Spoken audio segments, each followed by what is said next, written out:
Auburn. Oh, yeah.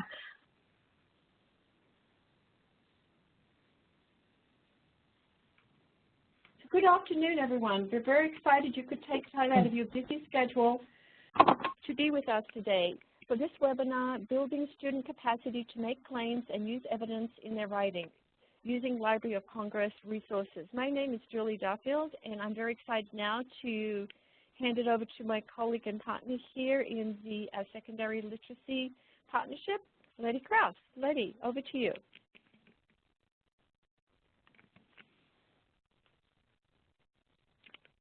Letty, I can't hear you. I'm wondering if you came in with the five-step process. Anyway, so I will continue until we get Letty back on the call. I would like to welcome you all on behalf of the Secondary Literacy Partnership with us today. Okay, Julie, I'm here. Oh, good. Great. Jump in. I'm sorry, I got muted. It's very rare. All right, so anyway, I work for the California Department of Education, and I'm in the Professional Learning and Support Division. And I joined Julie in welcoming you to our webinar 5 in this year's series, Literacy for College and Career Readiness in the 21st Century. You may know the CDE is one of 4 partners in the Secondary Literacy Partnership, also referred to as SLP, which is now in its 16th year of supporting secondary educators in California to increase literacy among their students. Current members of this partnership also include the Association of California School Administrators, the California Comprehensive Center at WestEd, that's where Julie's from, and the California Teachers Association. And also, over the years, we've benefited from collaboration with literacy leaders at county offices of education throughout the state. The SLP partnership works together to identify literacy-related topics of interest that specifically for secondary teachers, and then we look for education leaders in the field who can illuminate those topics. And that's how we found our presenter today, Karen Scher. Karen has devoted 23 years to the classroom. She's taught ELA for grades 7 through 12, and she's also taught at the college level. Currently, she's a TOSA instructional coach for TK at Lemonwood School in Oxnard, and she's a teacher leader for the Instructional Leadership Corps and the Library of Congress as well, and a fellow and teacher leader in the South Coast Writing Project. We think you'll find much of her message and approach today transferable to the classroom as early as tomorrow and across many content areas. So I will now turn it over to Karen, who will begin the webinar. Well, thank you for that introduction. It's a pleasure to be here, and I'm seeing some familiar names, so excited to see that, and welcome everybody. So I'm part of the Instructional Leadership Corps, which is a collaboration between California Teacher Association and Stanford and SCOPE, which is the Stanford Center for Opportunity and Policy in Education.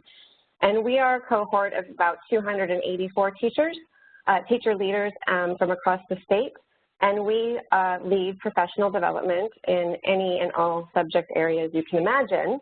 And we are asked to show 2 slides for whatever kind of professional development we lead for teachers, and this is the first one, which is really the 4 domains for curriculum, design, and instruction. They are the students, content, instruction and pedagogy, and claims and assessment. But today we're going to focus on just the 2 that I've starred for you, which is content, and that students need to demonstrate a strong content knowledge, and so do teachers.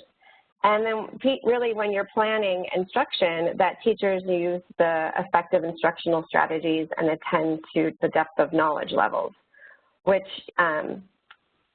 the primary source analysis tool in the Library of Congress has all kinds of things that apply to those. So that's our focus for today. And then thinking about the instructional shifts when it comes to the new standards. And really they focus on English language arts and math, and these were developed before the new social science standards were adopted.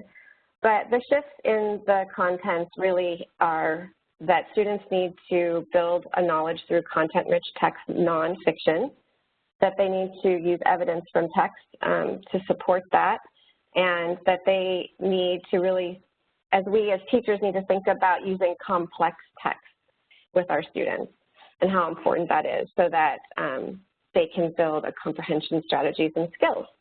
And then focusing on math, and really this goes to language arts and social science and math as well, especially with the new next generation science standards, is really to narrow the scope of the content and to deepen how much time and energy is spent. So rather than making it longer, it's much deeper. And that for our purposes today, that really is integration across grades and subject areas. So really thinking about how to use writing strategies in all content areas, K through 12, and in all subject matter.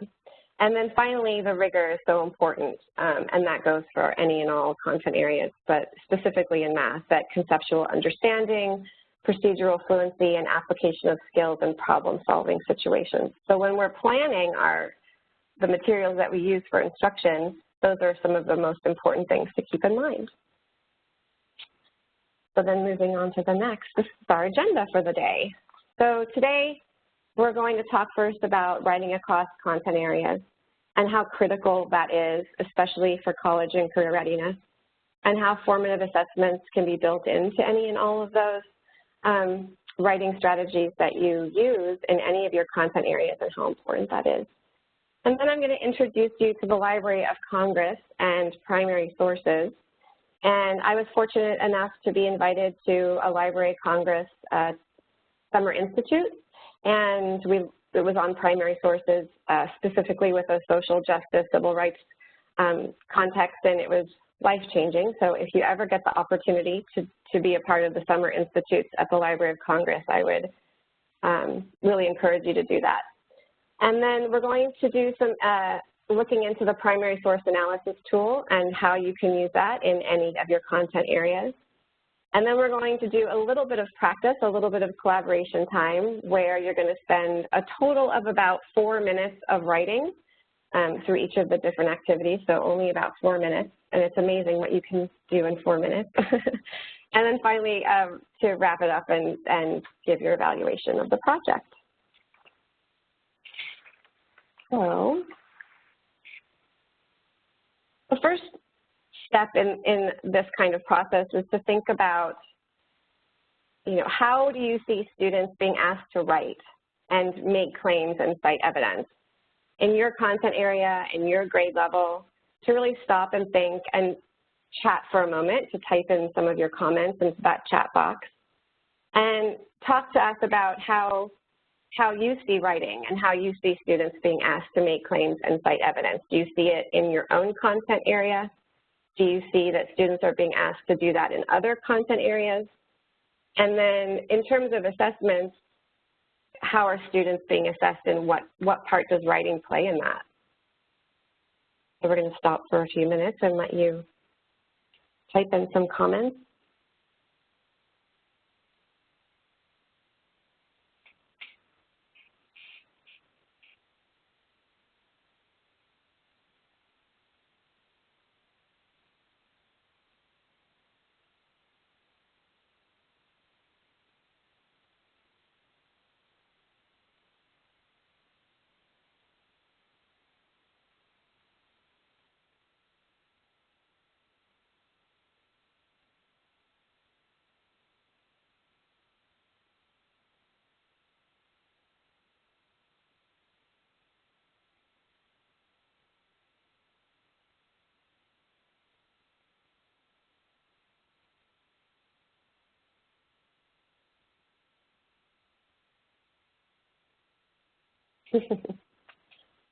You apply by going onto the Library of Congress website. I'll show you how to do that.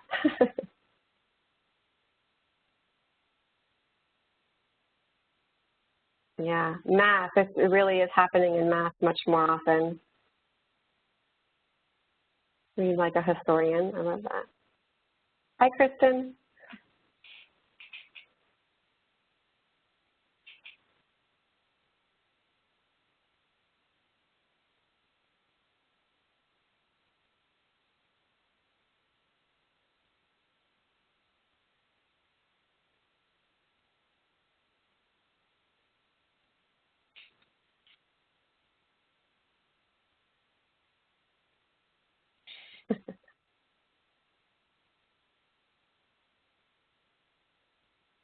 I love that. Well, I think if you're reading the comments as you go along, and I'm following along, that in almost every content area you've seen mentioned that students are being asked to make claims and cite evidence. Even in math, which is really important, that's a new thing, not only for students, but for math teachers as well.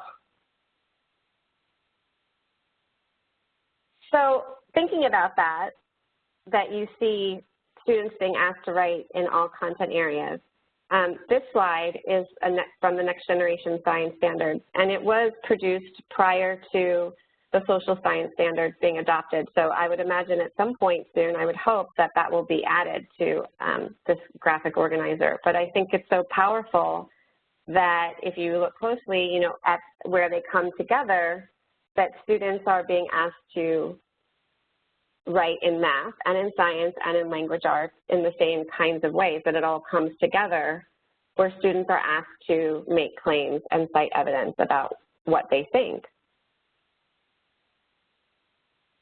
Have any of you seen this slide before, I wonder? How do you get a copy of the slide? I think the materials are available to be downloaded if you can download a copy. But you know, it's much more powerful in color. When I lead professional development with people in front of me, I bring the PowerPoint, the packet of what you're looking at today, and then I always put in this slide as a color slide because I think it's such a powerful image. It doesn't translate well in black and white, I don't think, or as powerfully. So I'm glad that you like it, and I'm glad that I'm including this in the PowerPoint today because it is so powerful. And if you do teach social science, you're welcome, Renata. If you do teach social science, I would imagine that you could very easily picture where your content area fits into that. And for sure, it's going to be building a strong base of knowledge through content-rich text. So I'm going to go on to the next slide because it's an enlarged version of that. So students should build a strong base of knowledge through content-rich text that students need to read and write and speak grounded in evidence, that they must be able to construct viable arguments and critique reasoning of others, and then they must engage in arguments from evidence. So no matter what content area you are teaching in, or grade level, because this is across grade levels, this is kindergarten through 12th grade, essentially, that no matter what, part of what you need to be doing with students is just that, helping them to learn how to make a claim about something and then use evidence to support that claim. That's a very difficult thing to do, and for the longest time, this fell on the shoulders of the language arts teacher, and that was me. And I always felt like it would be so much easier if everyone was doing the same kind of thing. And now we're at a place where that is what we're being asked to do. So it's not only is it powerful for teachers to think about how impactful they can be, but how important it is for students to get that in every content area so that they can produce those essays that are argumentative in nature on the assessment piece at the end of whatever content area they're working in. So they have to learn how to do that. And that's what today is about. It's really about the steps, some steps that you can take to help build your students' ability to do that, not necessarily the end product. So, okay, so another time for us to stop and think and chat for just a minute, and I can get your opinion on this. So what are some of the ways that you then ask students to write? And that could be in a variety of different ways. We ask students, you know, to write so that they can then learn while they're writing. But we also ask students to write in order to demonstrate mastery. And then finally, in your own content area, when the students are writing, are they using rich academic language that is content specific? So I'm going to stop talking for a few minutes and let you think about that and tell me what you think.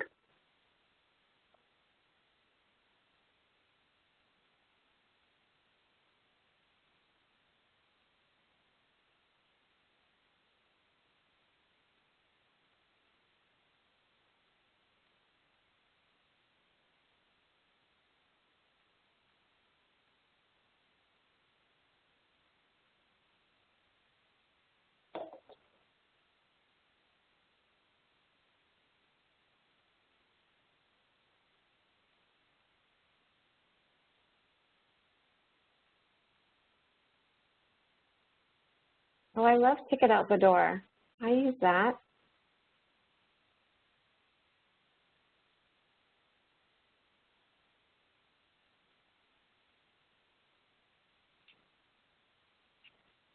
Thank you, everyone. There's such a rich, thanks everyone for sharing in the chat.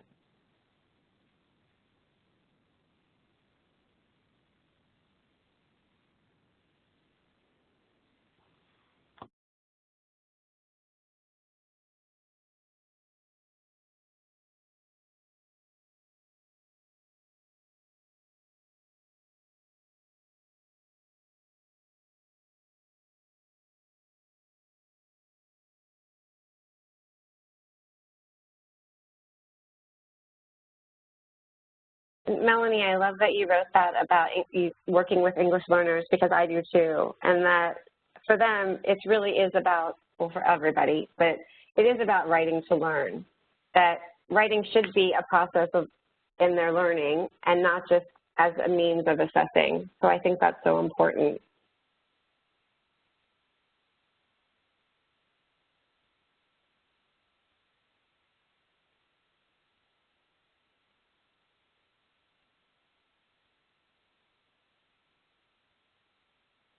Journal, nice. Okay, so what's great about what all of you are writing, it's so awesome to read your comments, and I can't wait to go back and really read them all carefully. But I would imagine that you can see yourself fitting into this magic standard, or what I call the magic standard, which is the Literacy Anchor Standard number 10, but it's really college and career readiness. It falls under that. And so the really amazing thing about this is that the language for this particular standard remains consistent from grade 3 all the way to grade 12. The language of the standard does not change. And this is English language arts. It's also literacy, but it's also college and career readiness, which is really what we're talking about today.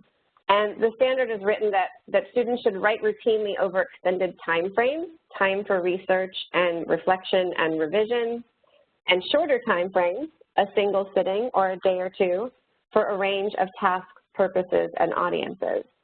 So no matter what your content area is, and no matter what grade you teach from grades 3 through 12, that anytime you ask a student to write anything, it falls under the standard. But really, the important thing is that students really need to be writing in their academic rich content language during any of those times, and how important that is. And then, of course, using that academic rich content language to make a claim about whatever they're looking at, and then being able to cite evidence to support that claim. So if somebody asks you, how does this writing activity fit into your content standards, you can always refer back to Magic Standard number 10.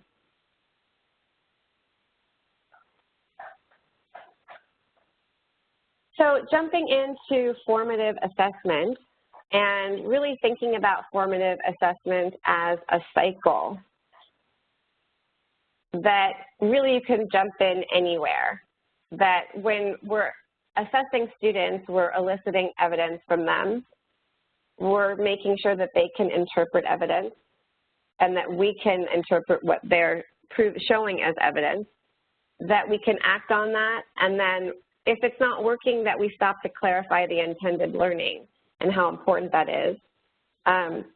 So formative assessment, it's really a cycle, and it should be something that teachers are doing almost, all the time, and certainly daily, and really jumping in at any point. But formative assessment is really when the chef tastes the soup. So the difference between formative and summative assessment is that a formative assessment is at the end when the chef tastes the soup that you made, and versus a summative assessment when the guest takes the soup. So by that time, it's already done, it's on the table, and there's no going back at that point. And really how we should be checking, just like we check when we make a soup or when we're cooking, is there enough salt, is there enough pepper, that really we check very often with our students to make sure that we've done what we're supposed to do so that they can then accomplish the task at hand. So formative assessments, they occur moment to moment, and they're part of instruction. That they are a process used by teachers, and they're frequently, and they're embedded into the current unit of instruction. So there are things that teachers use very often to check students' understanding, but that they should be small-scale, short-cycle assessments, which are given to diagnose where students are. For example, somebody wrote in the comment section a ticket out the door, and I said, oh, I use those, and that would be a formative assessment. You're checking in with your student to see what it is they've learned during that day. And they're very powerful and very important to the learning process. I'm going to pause for comments or questions about formative versus summative assessments, and any questions that you have at this point.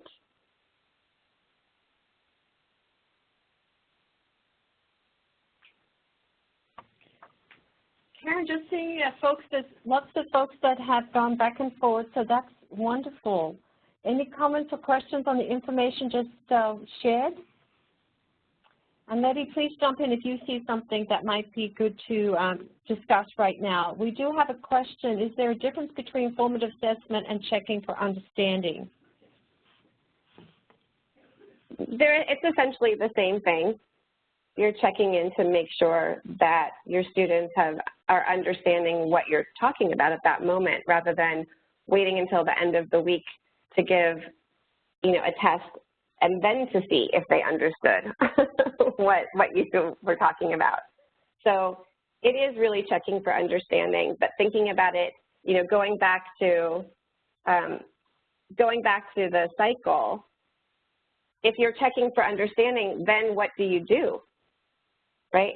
Where do you go from there, and how it is a really important cycle to think about. So once you've checked for understanding, if there are students that don't necessarily, if they're not on the same page with you, then what do you do? So that's part of your planning process. That's part of the design of your curriculum and scaffolding and all of that good stuff. Nalene says she really appreciated the soup analogy, very easy to remember. And there's some other questions popping up there. There was a question of whether you have some contact information to share about the Library of Congress summer program. I think we could probably Google that and find that out. Yes. Are there any? Someone says, thank you for the cycle graphic. That was really helpful. Oh, good. And another question here about, it can be overwhelming when there's a comment. Well, it can be overwhelming when there's a lot that students need as discovered on formative assessment. Yes, and I'm just reading that I think perhaps it's not necessary to put each tasting of the soup into the grade book. I love that.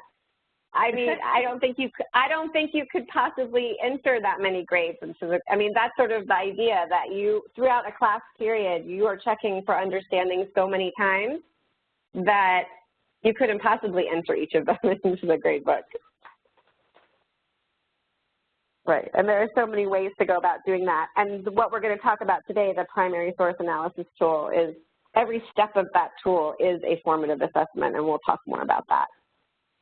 Yeah, thumbs up, thumbs down for sure. I use that all the time. So good.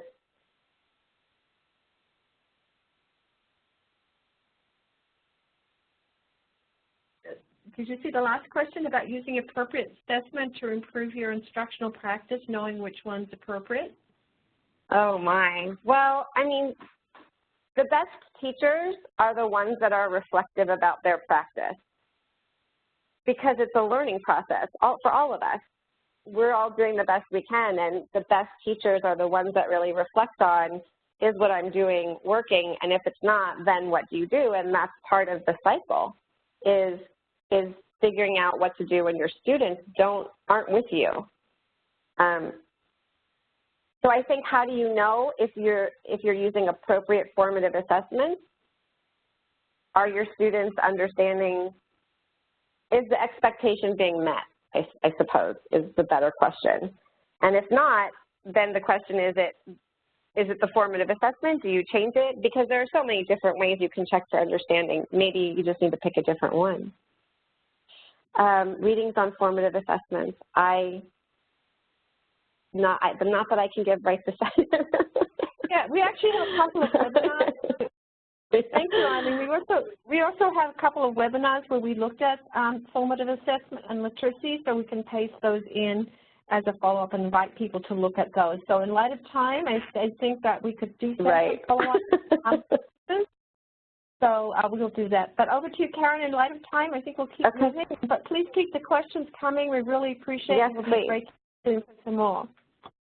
Okay, so the Library of Congress.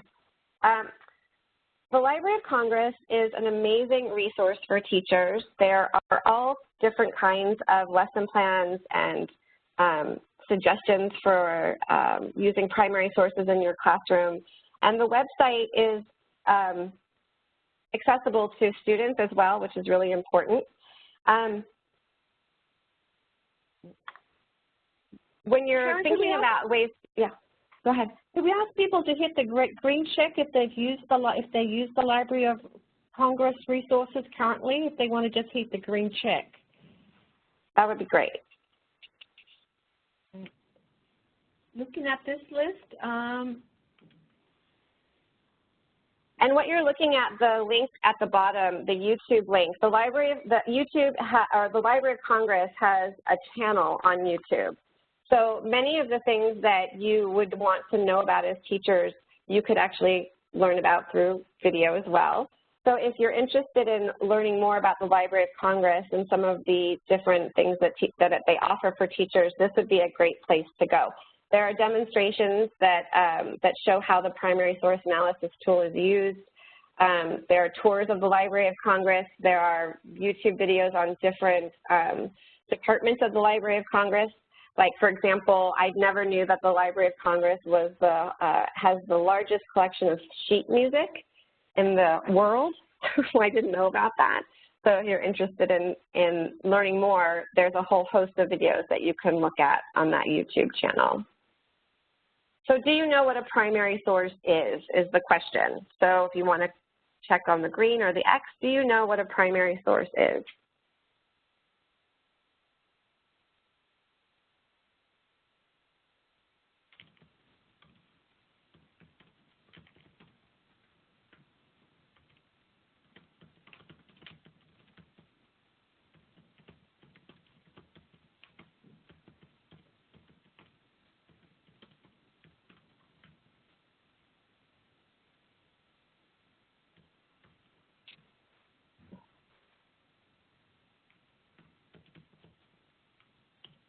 So for those of you that don't, a primary source is a raw artifact from history, and the Library of Congress is full of them. So it could be anything, and we're going to talk more specifically about this, but it could be anything from a document, a historical document, a book, a coin, a sculpture, a painting. It could be anything that's a first-hand document. We're going to talk more about some of those examples today. So I'm going to take you on a tour of the Library of Congress, specifically the teacher section, because I could be here for days if I went through the whole thing with you, years probably. But there are so many resources available for teachers, and so what I've done for you here on this slide is just developed a tour guide. So when we're done, if there's any point that you can't remember where we got there or how we got there or what that thing that we looked at actually was, there are links for you to look at, and they go in the order that we're going to go in today. So our first part of the Library of Congress tour is going to be items 1 through 3. So we're going to go to the home page and then the teacher page, and I'm going to show you about the classroom materials page. So we're going to do that live first, break the tour up into 2 different pieces. And then we'll come back together through this format after we tour the Library of Congress a little bit. Yeah, just to remind folks quickly, Karen's going to go to the session where it says a quick start. Karen, if you want to go into the quick start tab, and once you're ready to do the tour, we'll clear the poll before we go, and then her screen will show up and you can hit the green button to open up the chat on where it says viewing Karen's desktop. If you click on the green, and it will open up the chat, so as you're doing your tour, we can ask questions. Karen, I can see it, so it looks good to me. Okay, but I can't see the questions, and so you're going to help me? Yeah, no, you can open. If you go to the green where you're showing your screen right now, click on the green, and you can see, should see some bubbles. You see where it says yes, stop sharing. The blue one that says a chat that looks like a bubble, if you open that up, you will be able to see the window will pop up. Yes, thank you. Yeah. You might want to move it a little to the left so it's not covering up because it's a private, you might just want to move it down a bit. Because I can see that it's a little bit of yellow. Yellow is now covering your screen a little. Yeah, so if you could move that. I'm not sure why that's showing up there. I don't know, like up to the top, you think? Yeah, no. Perfect. Okay. There, okay. Now if I see something, I'll let you know too, so don't get too worried about that. If we want to just keep on going, I can monitor the chat for you as well. Okay. So we're looking at the Library of Congress homepage, loc.gov, and this picture on the front changes all the time, so depending on the collection, which is really neat, and right now it's the Sigmund Freud papers. But down here in the bottom right-hand corner, there's a link that says Teachers, and that is where the magic happens. So over to the left on this, in this hub, this is your wheelhouse right here, and this will take you to any of the places that we're talking about today. So first we're at the teacher page, and if you are looking for a specific grade level, you can look by grade level here. If you're looking for specific standards, you can look there, or subjects, I'm sorry, there. You can also search by organization. You can search by, if you're looking for Common Core standards or state standards. So in California, you could do that, and then grade 10, language arts, and then click the search button. It's as simple as that, which is really neat. And then it does give you some of the new classroom materials. And here, right here, is where you would apply for the Library of Congress Summer Teacher Institute, right there. So for those of you that were wondering about that, that's where you apply. The Summer Institute that I attended was the Rosa Parks Civil Rights Institute. So that's where you would find some information about that. But the next page that I'm going to take you to is this classroom materials page. And here, you can still search by any of those same functions in this area right here. Or if you're looking for some ideas, they have things put together for you that, I'm looking at the chat button. They have already things put together for you. So lesson plans, primary source sets, themed resources, all of these things. If you're looking for ideas, that would be a really fun place to go. So at this point, I'm going to stop the live tour, and we're going to go back to the webinar to do the next part.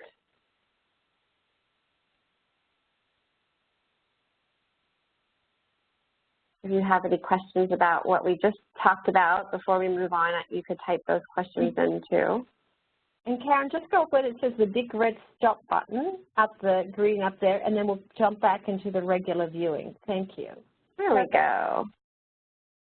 And if you want to just clear the chat window to the bottom right-hand side, you can give me the ball and I could clear those. You can go and use the eraser to clear the chat poll.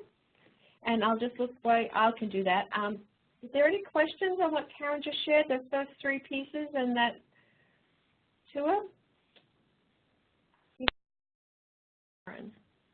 Okay, so the next thing we're going to talk about is some types of primary sources. So a primary source is an artifact, a document, a diary, a manuscript. So here are some different types, and depending on the content area you teach, you might find that lots of things that would fall into primary sources that you might like to use in your classroom. So the next few slides are just examples of what you might not think of all the time as a primary source. A painting, I think, is a pretty typical place to go where you're thinking of primary sources, or a photograph. And so these would be maybe two different examples of something similar. So pictures and paintings. For history and social science, English language arts, things like newspapers, poems, The Declaration of Independence, of course, is a primary source.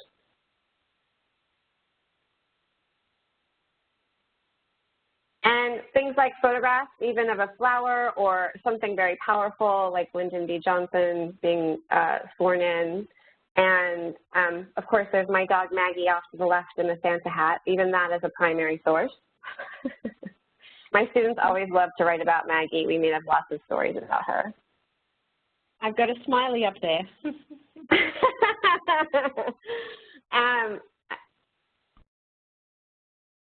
Okay, Kristen, I'm going to get to that in just a second. How students can search for primary source documents for the research phase of their project-based learning. I'm going to talk about that a little bit. But if you're, coming from a California perspective, any of these things that you're looking at would be considered a primary source. And when you're thinking about math, for example, graphs and charts are really important primary sources for students to look at and observe. And then political cartoons, always really fun to think about as primary sources and a really inspirational way to get students to write. The idea of using a primary source is really about taking away that affective filter from students when they're writing, because if you're looking at something like a political cartoon, there's no right or wrong answer. People think what they think, and so we're going to help students learn how to make claims about things and cite evidence. So, Kendra, we're gonna practice making the strategy about making claims and citing evidence in just a minute. So, science, and then of course, passports even and sheet music are also primary sources. And lastly, of course, journals and books and magazines of any kind are considered primary sources as well.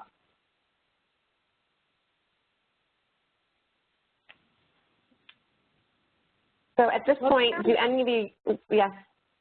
I was wondering if there are any other questions you want to address now. I know you're going to show the questions that Kendra and Kristen posted. Are there any other questions that folks have been coming up that we should address right now? I think. Okay. All right. So the next part is, do you know what a visual thinking routine is? So getting to this notion of formative assessments and how the primary source analysis tool fits into that in the Library of Congress. But do you know what a visual thinking routine is? So if you could just check yes or no. It's kind of like a thumbs up, thumbs down. Just so I can get a feel in the room of how to direct the conversation. And somebody suggested that a thumbs up, thumbs down is a formative assessment, and that is true because then you're directing your learning where the learning needs to happen. So I don't see very many of you that say yes, which is good, right? I would say that 4 have said yes, but yes. 10, twice as many have said no. And so invite those 4 who have to share more about how they've done it in the chat. Yes. And, but yes. I'd say the majority have not seen it yet. So thank you, and I would love that. Yeah. If you do use visual thinking routines, I would love to know how you use them. And if you don't, a visual thinking routine is a strategy to help students think about what they need then to write. So it's sort of like in kindergarten when you teach the kids to line up. You have to teach them the routine of lining up. So a visual thinking routine is a way of looking at a primary source and then writing about it in a way that's systematic and that is routine for students so that they know what's expected of them. And some of you might have done something like See, Think, Wonder or Say, Mean, Matter. Those are some visual thinking routines. And I'm going to show you the visual thinking routine from the Library of Congress, which is called the Primary Source Analysis Tool. So that's what we're going to be working on right now. So we're going to go to the second half of the virtual tour, and I'm going to show you the section on primary sources and the primary source analysis tool. And when we're preparing for that, we also posted the primary source analysis tool link that we downloaded for you in Box, so when we can use it, you can have access to that. So again, you can go up to where Karen says Karen's showing her desktop and click on the chat if you want to send her questions during the tour. So over to you, Karen.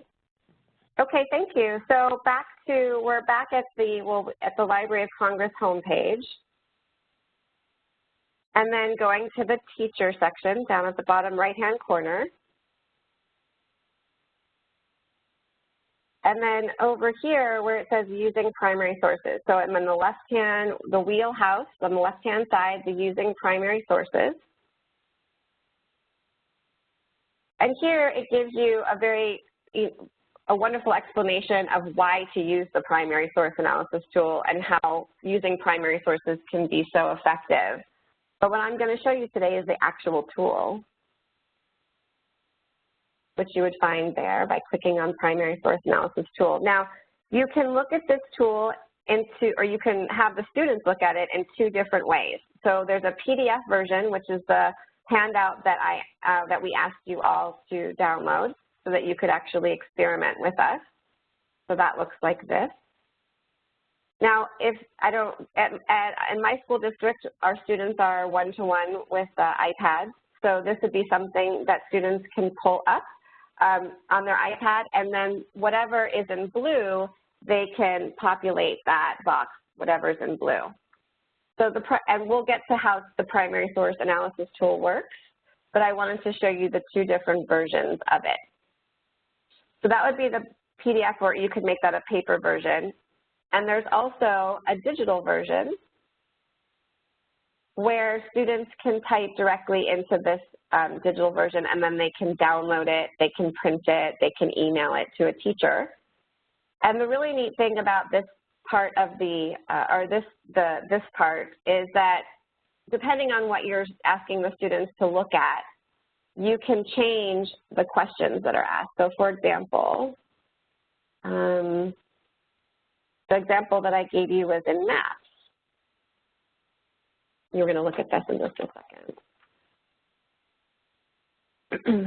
When the student looks at this, as you populated it for math, if you click on the question mark, it gives the student the question that they should be answering. So it takes away a lot of that work for teachers. So in the observe column, it asks students like, what do you notice first? What size and shape is the map? What graphical elements do you see? And the students would type in this box. And then when you do that for about a minute, and we're going to do a little bit of that, so where you give the students about a minute to write down some of the things that they see. And then in the reflection section, why do you think this map was made? Who do you think the audience was for this map? So it populates those sections. And then lastly, what questions do you have about what you're looking at? So what do you wonder about who? What do you wonder about what? And then the students can populate those fields. And then the further investigation section also has sections where, depending on what the teacher wants to do with it, it could be that you don't use this section very often, but if you want students to further investigate a topic, it allows you the opportunity to do that. And the really neat thing about this is that for the teacher, they give you choices of like a general one or a one for beginners. So here, there's a beginning prompt and an intermediate prompt and an advanced prompt.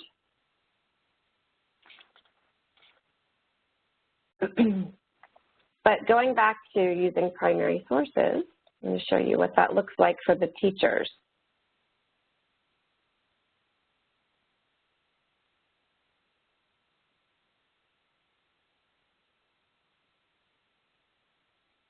So the example that I gave you about looking for maps, if you click down here, this is the teacher guide. So if you are looking at a map, this is the page that the teacher could work from, but these are the same questions that the students see. So it's a really nice way for teachers to know what's being asked, what the students are asking at that particular moment. And you can change it to look at, for example, analyzing photographs and prints. The questions are then a little bit different. They reflect what you're asking the students to look at.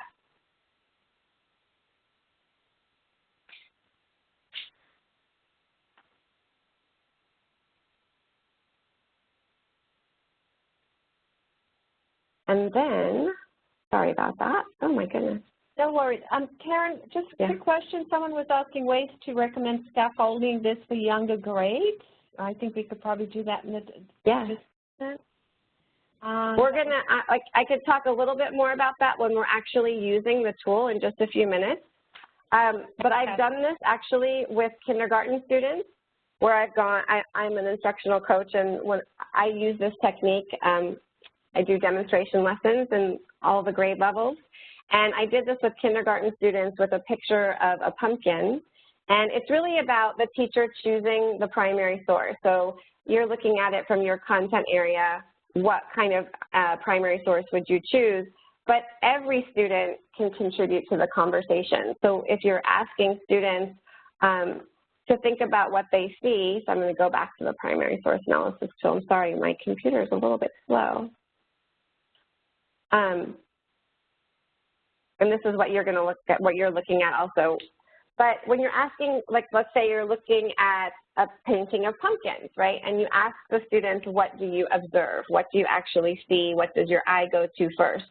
So even a student as young as a kindergartner would know a word like pumpkin. They might not know how to spell it. But if the teacher, for example, was keeping track rather than the kindergartners writing it, every student can contribute to that conversation. And that's really important. So it's depending on what the student is looking at, what do you see, what does your eye go to first, who do you think the primary source was geared for, if it's a newspaper or a map. And then the next step is to really think about how that primary source makes you feel, or what does it make you think about? Does it bring any emotions to the surface? Does it make you think of a different something or other? And then really, and when we go back to the webinar, you're going to hear me talk a little bit about this, that really the magic happens in this reflection section. And when we talk about citing evidence or making claims and citing evidence, that's what the primary source analysis tool does. The students then make a claim about what they think about that subject. So I think the pumpkin is adorable. And then the magic happens when the teacher asks the student, well, what makes you say that? Because when a student then has to look at the primary source and then cite evidence to back up that claim, what makes that pumpkin adorable, or what makes you say that?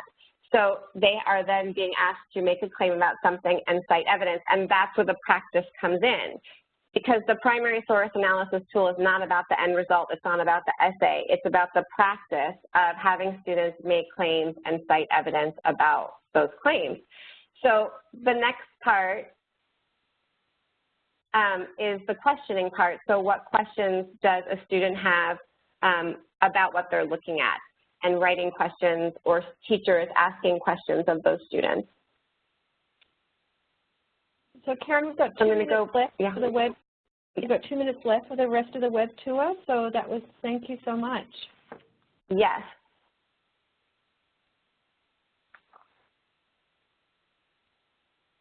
So, I'm sorry, I'm in the wrong place. Don't worry, take it. So we're going to go. Yep. Go ahead. Yeah, we're just there, I think. That's perfect. Yeah, exactly. So this is a photograph from the Library of Congress. So we're going to take a few minutes to practice this tool. And this is where the teacher, of course, is the one leading the discussion. And so the primary source that you choose is very important. I chose this photograph thinking that everybody in the audience would have something to say about it. So we're going to practice for just a few minutes today with the writing strategy.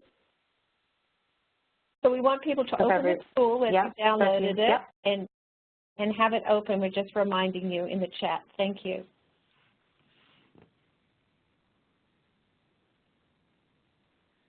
And back to you, Karen.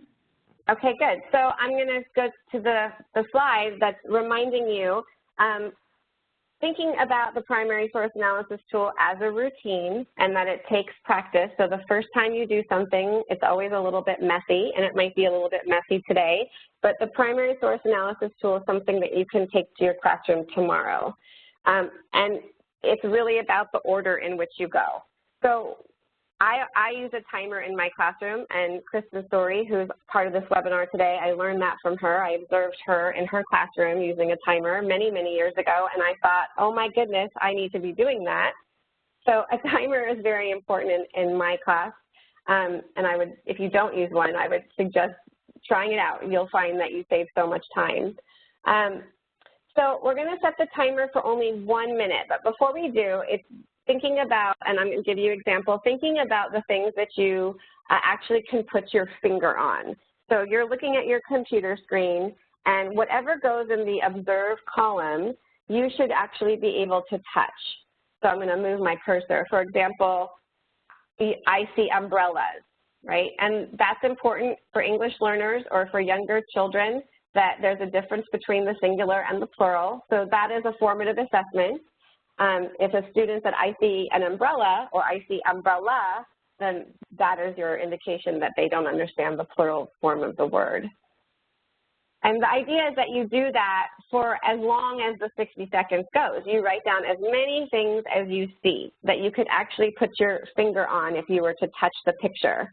So you wouldn't, in this column, for the observe column, you wouldn't want to include things like, I see happiness, because you can't actually touch happiness. Now, you could say, I see a child smiling, and I'm pointing at this child, and there has been much debate about whether that child is actually smiling or not, but that's my answer, and I'm looking at a piece of art, and here there's no right or wrong answer. I can say that this child is smiling. I can't say I see happiness. There's a big difference there. So in this observe column, right, children, raincoats, exactly, perfect. So the idea here is that you set a timer for a very short amount of time, and 60 seconds is what I give for students as well on most days, where they're just writing down all the things that they see and reminding them that this is not about correct spelling or punctuation. This is about getting your words down on paper. So I'm going to set the timer. Well, they're going to set the timer for 60 seconds. And on your own paper, just write down as many things as you see. Ready, set, go.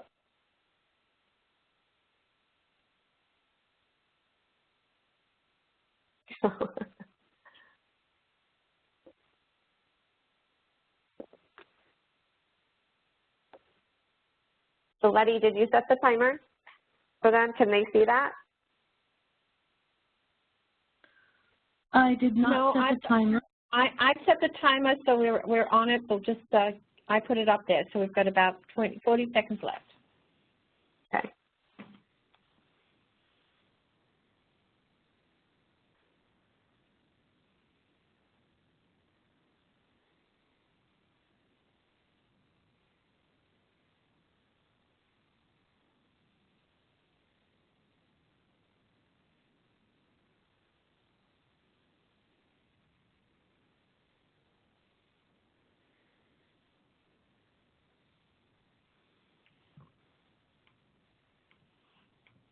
Oh, just noticed. I'm up.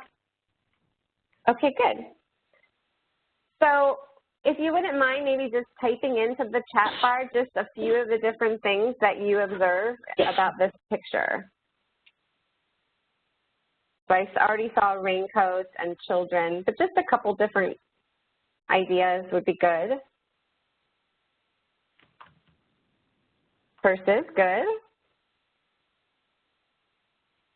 So while you're doing that lunch bag, yep, ties on the boys. The question for the observe column also should be, one of the questions should be, when do you think that this was created? So looking at this picture, can you give a time period to it, or do you think you could even give a location based on the picture that you see? So that's an important question too. 4 boys looking toward the white adults. I see women. Very nice. Okay, so this is probably the easiest part. The only difficulty is when students start to write down emotions, and then you have to redirect them and say, the next part is the time for emotions. The first part, the observe column, is really about what you can actually put your fingers on. And the time and location is really important. And I think looking at that, just the fact that it's black and white, even students who have maybe not much prior knowledge of a photograph like this would be able to say that it was a long time ago at least. So a time, a year, a location. Okay, so then moving on to the reflection piece. So in the reflection piece, students are asked, what does this make you think of? Does it bring up any emotional response? Do you feel that there are emotions presented in the primary source, in the photograph? So this is really about reflecting, how does this picture make you feel? And again, setting the timer for only 1 minute, and again, encouraging the students not to worry about spelling or punctuation, that it's really just about getting them to reflect on what they're looking at. So for example, you might say something like,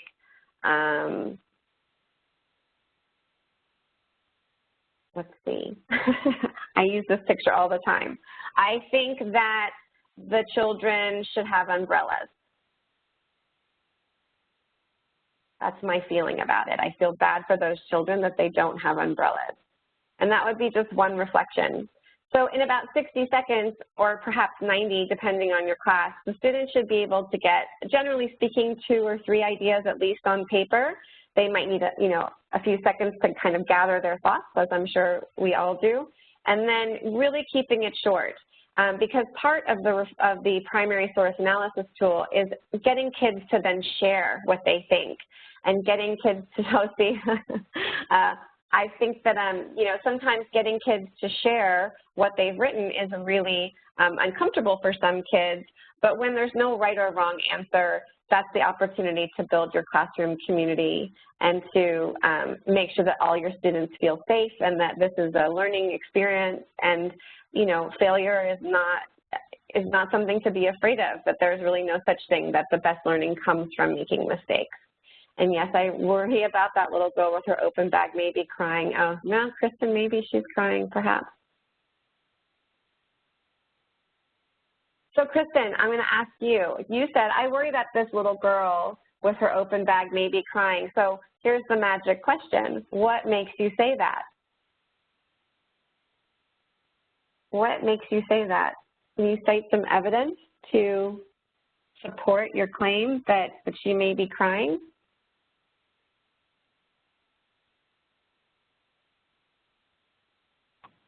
I agree, the adults should share the umbrellas.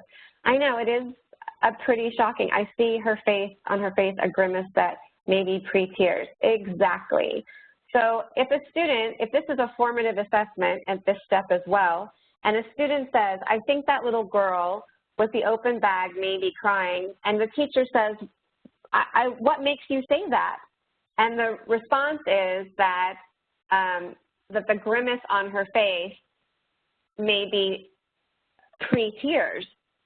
This student obviously has an understanding of at least what they're talking about. It's what they feel. It's what they understand to be true. Not necessarily what their neighbor does, but what they feel to be true. Can they cite evidence to support that claim?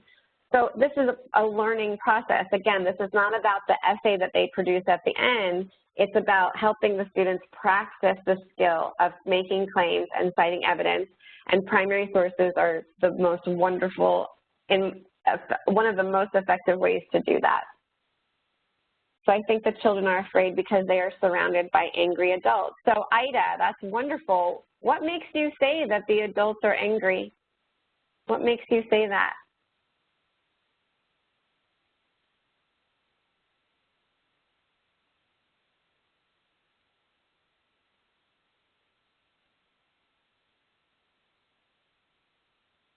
So the next step, we set the timer? We're going to set the timer time now. on this one.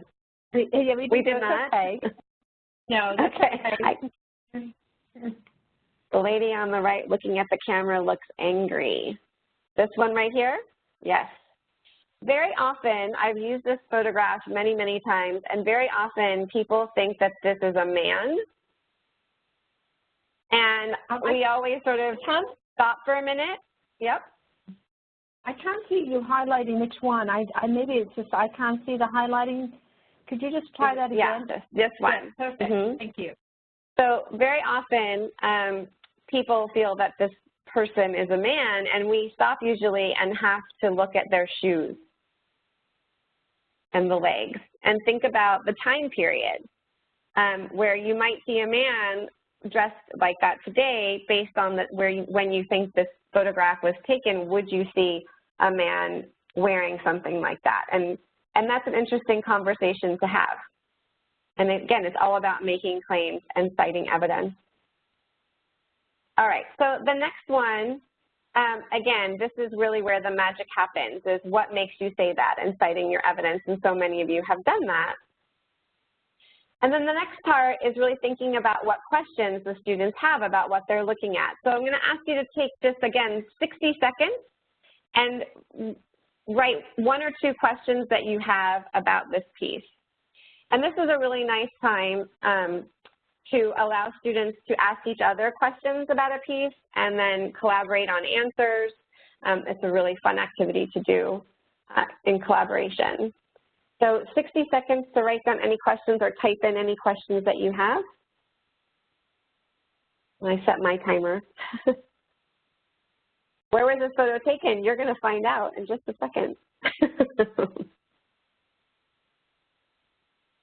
Why are there only women? There's no men in this photo. I think there might be one man right there. We've talked about that perhaps being a man wearing dark pants and a dark jacket.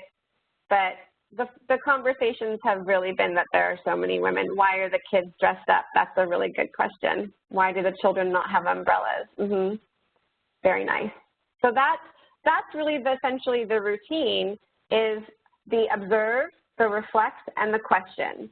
And the really neat thing about this, so for the, I can't remember who it was who asked where was this taken. So the Library of Congress, the link at the bottom, this is the address to the digital source. But this is just a screenshot of the source, and the title of this is that, sorry, the timer on my phone is going off. The title of this is the African American Children on the Way to PS 204, 82nd Street and 15th Avenue, past mothers protesting the busing of children to achieve integration. So when we talk about reading for information and how important it is to really expose kids to informational text, this kind of reading is very different perhaps than they've done in the past, and so it's very important to expose them to this kind of thing. But you have to have a prior knowledge to understand just from that where this photograph was taken. And if you know, just for the sake of time, if you know anything about New York City, that the school districts are labeled like that, PS 204, and then the address 82nd Street and 15th Avenue. This is a picture taken in New York City. And then the notion that this is mothers that are protesting the busing of children to achieve integration. If you're doing a social studies unit on integration or civil rights of any kind, this is a very interesting photograph to use, because people generally assume that the mothers are there to support the children, but in reality they're protesting. And so you wonder, maybe, Krista, maybe that little girl is crying. And this woman over here, you sort of understand her perhaps a little bit better. And the separation between children and adults, you're right, this would be a great warm-up about teaching civil rights or segregation. If you do that kind of teaching, the Library of Congress is the most incredible resource for anything having to do with civil rights and segregation, and it comes to things like this. So this is the top. If I did a screenshot of this, the digital file. This is the top of it, and then this is the nitty-gritty of where this source comes from, where it was published. If you look right here, it gives you the date, so it was September 13th, 1965. It's the subject heading, so if you were looking for something under any of these things, public schools in New York City, women in political activity, demonstrations, so any of those categories this photograph would fall into. And they're wonderful ways to introduce units. So I love that you mentioned that as a warm-up activity, but it's also something that can be embedded into a unit to encourage students to really think critically about what they're looking at. So it really is about the routine. And my experience, the kids really like it. They're short, they're very easy, and there's no wrong answer. It gives them an opportunity to really process and contribute to the class discussion, and it can be a really exciting time. So at this point, are there any questions that, that you have at this point? Would be pause for questions about the primary source analysis tool or any of the places that we visited on the website.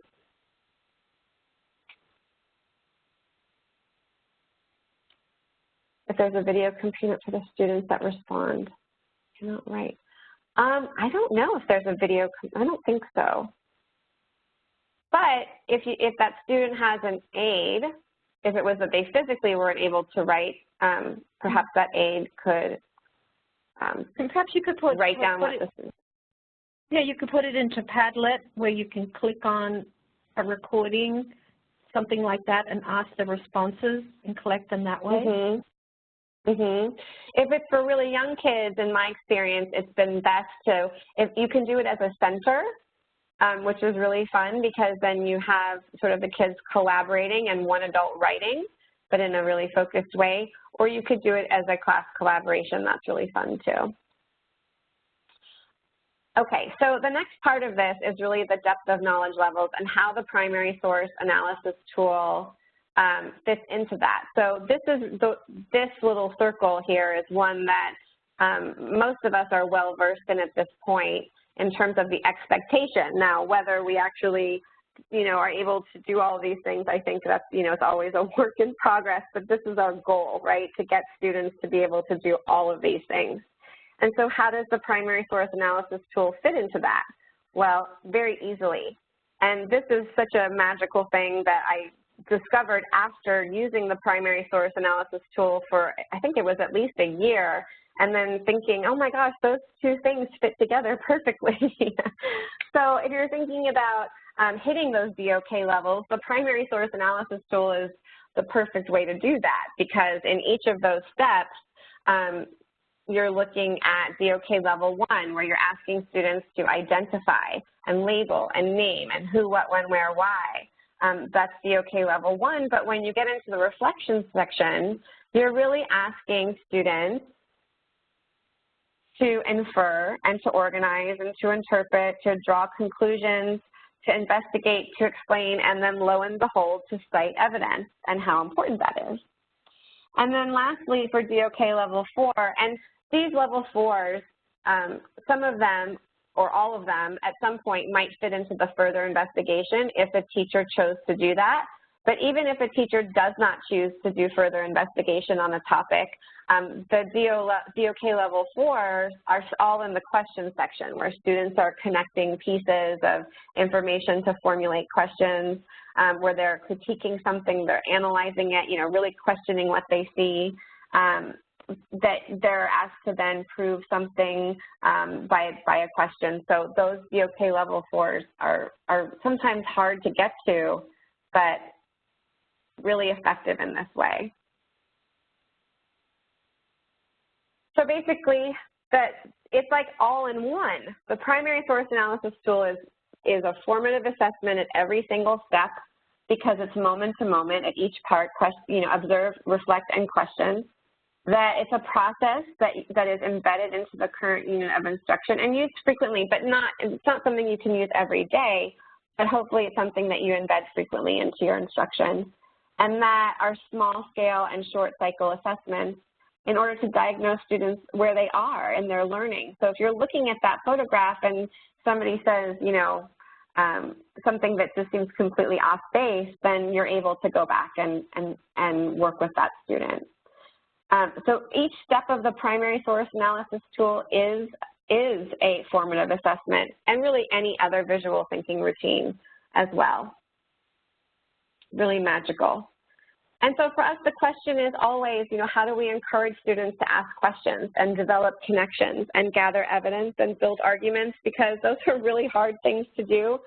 And that's our job as teachers, is to really encourage students to take charge of their learning and be able to synthesize it.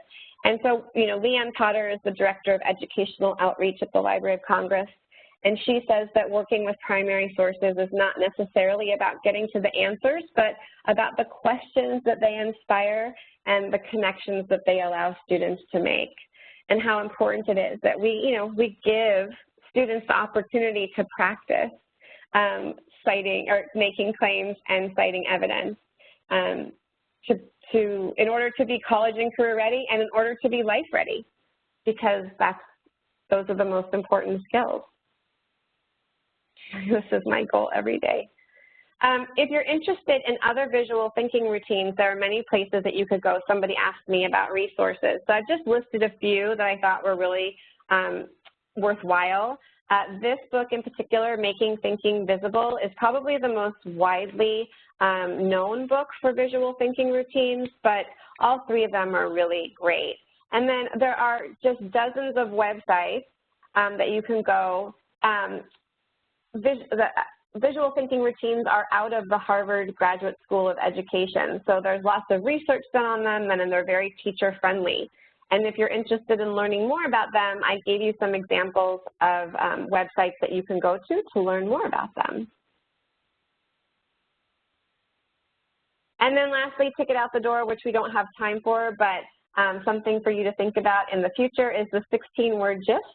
And the directions are there, and it's a really fun activity, a Ticket Out the Door activity, where you ask kids to really think about what they've learned and get it down to 16 words, which is a writing project activity that has been really fun over the years to do with kids and teachers alike. And then lastly, it's the last few minutes if you would like to take a minute and type in a comment about how you think you might use the Library of Congress or primary sources or the tool in your content area, that would be great. And thanks, Karen. We've also asked folks if they have to leave early to click on the link in there for a quick survey. We'd love to have folks' comments as well, like Kristen Wright loves the GIST. So if you have the 16-word gist, yeah. It would be nice to hear them, see them in the chat, and also note that we have a little longer survey when you leave. And Susan said, I probably will try as a classroom collaboration to introduce it. So we've got lots of folks sharing how there's some next steps. Ian, I know you want to share some things about the takeaways. Yes. So the takeaways really are how important it is to ask in every content area that students should be writing to learn, not just as a means of assessment, that in every content area writing should be happening. And then there's that magic standard, which is the College and Career Readiness Writing Standard number 10.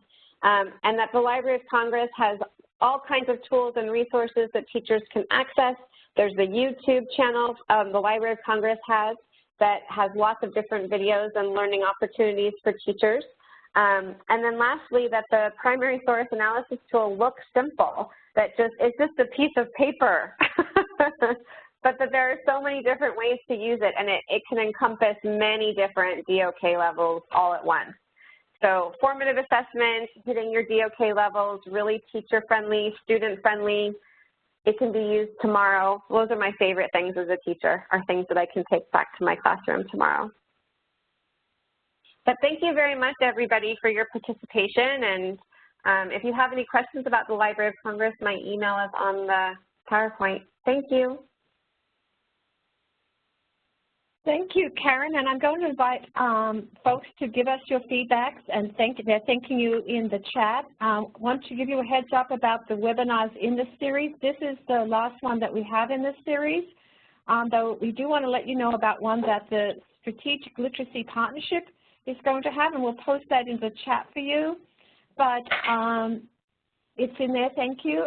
And Letty, I'm going to ask you to thank Karen and make some final comments. We'll be posting all of our information on the My Digital Chalkboard. That's where we have the channel from all of the series.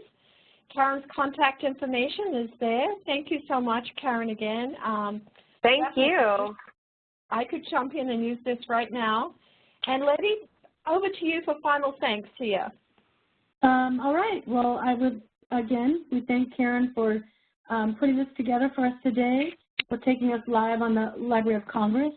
for helping us connect formative assessment and the magic standard of writing number 10, for helping us see visual thinking routines not as simple exercises but very complex exercises that help us do formative assessment on a regular basis. And I'm going to end with my own 16-word gist. Here it is. Oh, thank you. Ready? Visual thinking routines are the exercises that build the claim evidence muscle group for better argument writing. That's 15 words right there. Very nicely done. I'm going to just say thanks again to Karen and, of course, the Julie and Delphine team and all of you that joined us today. And as always, I'm going to kick it back one more time to you, Julie, to end. Well, thank you. And Letty, that was amazing. I can't follow that. Karen, you're amazing. And our participants, thank you for being so active and sharing your pieces. We're just going to push out, Delphine is going to push out the survey. Give us your feedback. We do have an upcoming webinar, Leading for Literacy, about the Reading Apprentice approach that SLI that gave a presentation for us about text a few months ago, redoing. Actually, they're going to talk about that might be of interest, but please fill in the survey, give us your feedback, and thank you for all the important work that you do on behalf of our students out there. And thank you once again, Karen and Letty, and we're over now from the Secondary Literacy Partnership, so keep tuned. Thank you, everyone. Thank you. Thank you. Thank you. And we'll keep the survey up there so you can complete it.